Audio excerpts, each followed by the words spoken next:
यह एक ठंडी शाम थी। उस्मान और उसके अब्बू सुबह सुबह नाश्ते की टेबल पर बैठे थे।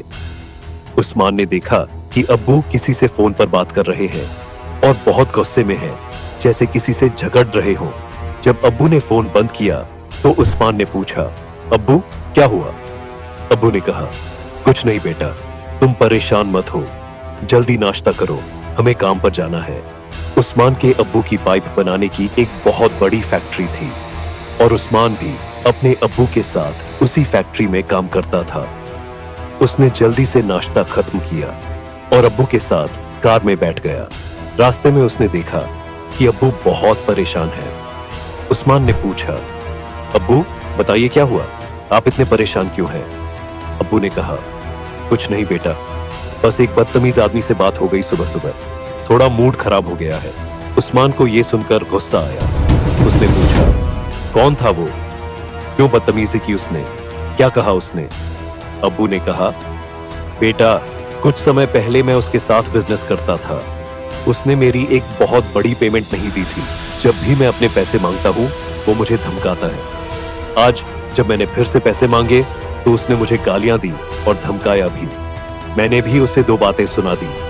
इतना कहते कहते फैक्ट्री आ चुकी थी। अब्बू कार से उतरे और अपने ऑफिस में जाकर बैठ गए। उस्मान ने कार पार्क की और अंदर जाकर कहा, अब्बू आप फिक्र मत करें, अगर वो यहाँ आया तो मैं उसे नहीं छोड़ूंगा। अब्बू उठे और गुस्से में बोले, तुम इस मामले में नहीं आओगे, तुम अभी बच्चे हो और वो इलाके का गुंडा है। अगर वो आया भी तो मैं ही उससे बात करूंगा। उस्मान चुप हो गया, मगर उसके अंदर गुस्सा भरा हुआ था। उसे ये बात बर्दाश्त नहीं हो रही थी कि कोई उसके अब्बू से बदतमीजी करे। वो अपनी सीट पर बैठ गया और लैपटॉप खोलकर फैक्ट्री में लगे कैमरों की फुटेज देखने लगा। उसका सारा ध्यान फैक्ट्री के मुख्य गेट वाले कैमरे पर था। वो चाहता था कि अगर वो आदमी आए तो वो उसे आते ही देख ले, ताकि पहले से ही तैयार रहे। काफी देर तक वो कैमरे की फुटेज देखता रहा। अब्बू अपने काम में लगे रहे।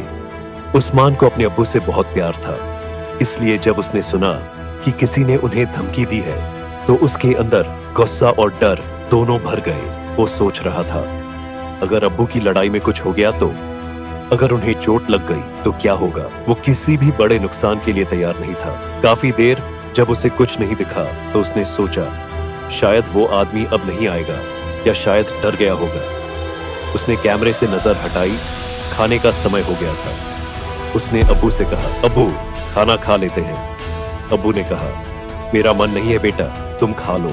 उस्मान उठा और हाथ धोने के लिए वॉशरूम चला गया। वो अभी हाथ धो ही रहा था कि अचानक एक गोली चलने की आवाज आई। आवाज सुनते ही वो जैसे पत्थर का हो गया।